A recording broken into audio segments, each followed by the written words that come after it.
আপনি যখন শেখ হাসিনার জন্য মন খারাপ করেন তখন আমি ভাবি গোলাম আজমের কথা, যাকে বিনা দোষে ফাঁসিতে ঝোলানো হয়েছিল।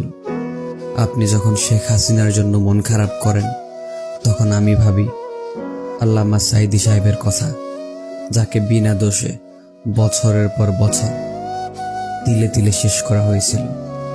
আপনি যখন শেখ হাসিনার জন্য মন খারাপ করেন তখন আমি ভাবি আবু সাঈদের কথা, যাকে গুলি করে হত্যা করা হয়েছিল। আপনি যখন শেখ হাসিনার জন্য মন খারাপ করেন তখন আমি ভাবি মীর মুগ্ধর কথা, যে কিনা পানি বিলি করতে গিয়ে গুলিবিদ্ধ হয়েছিল। আপনি যখন শেখ হাসিনার জন্য মন খারাপ করেন তখন আমি ভাবি আয়নাঘরের কথা, যে আয়নাঘরের সামনে গেলে ভয়ে আপনি ঘুমোতে পারবেন না।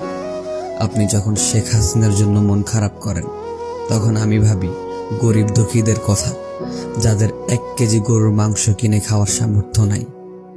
আপনি যখন শেখ হাসিনার জন্য চোখ দিয়ে পানি ফেলেন তখন আমি ভাবি আমার ইসলাম ধর্মের কথা, যে দেশে বুক ফুলিয়ে ইসলামের কথা বলা যেত না, শান্তিপূর্ণভাবে ওয়াজ মাহফিল করা যেত না, যে দেশে কোরআনের কথা বলা যেত না, যে দেশে ইসলামের কথা বলা মানুষরা ঠিকমতো রাতে ঘুমোতে পারত না।